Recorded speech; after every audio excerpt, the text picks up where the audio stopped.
വറുത്തരച്ച് വെക്കുന്ന കറികൾക്കൊക്കെ ഒരു പ്രത്യേക സ്വാദാണ്. അത് മീൻകറി ആണെങ്കിൽ അടിപൊളിയും. അപ്പോൾ നമുക്ക് അതിന് വേണ്ടിയുള്ള അരപ്പ് തയ്യാറാക്കാം. പാനിലേക്ക് തേങ്ങ, ചെറിയുള്ളി, ഇഞ്ചി, കറിവേപ്പില എന്നിവ ഇട്ടു. ഇത് നമുക്കൊന്ന് മൂപ്പിച്ചെടുക്കണം. അപ്പോൾ ഞാനിതിലേക്ക് മല്ലിപ്പൊടി, മുളക് പൊടി, മഞ്ഞൾപ്പൊടി ഇതും കൂടി ഇട്ട് കൊടുക്കുന്നുണ്ട്. എന്നിട്ട് നമുക്ക് നന്നായിട്ടൊന്ന് വറുത്തെടുക്കാം. അതിന് ശേഷം നമുക്കിത് മിക്സീൻ്റെ ജാറിലിട്ടിട്ട് പൊടിച്ചെടുക്കാം. അപ്പം സെറ്റാണ്.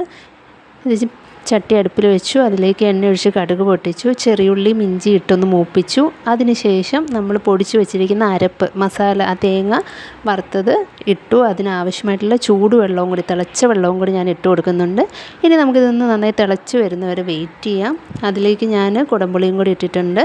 അപ്പോൾ ഇത്രയേ ഉള്ളൂ. ഇനി അത് നന്നായി തിളച്ച് വരണം. തിളച്ചു, എണ്ണയൊക്കെ തെളിഞ്ഞ് വന്നിട്ടുണ്ട്. അതിലേക്ക് കഴുകി വൃത്തിയാക്കി വെച്ച സ്രാവാണ് ഇട്ട് കൊടുത്തത്. അതൊന്ന് ഇനി കുറുകി വന്ന് കഴിഞ്ഞിട്ടുണ്ടെങ്കിൽ അടിപൊളി വറുത്തരച്ച് വെച്ച സ്രാവ് കറി തയ്യാറാണ്. അപ്പോൾ ഒരിത്തിരിയും കൂടി ഒന്ന് കുറുകിക്കോട്ടെ. കഷ്ണങ്ങളൊക്കെ ഓൾമോസ്റ്റ് വെന്തത് പാകത്തിനുള്ള തേങ്ങയുടെ ആ ഒരു അരപ്പിൻ്റെ കണ്ടില്ലേ, നന്നായി കുറുകി.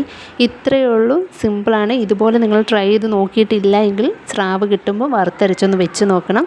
അപ്പോൾ അടുത്തൊരു വീഡിയോ ആയിട്ട് വീണ്ടും കാണാം. Okay, by.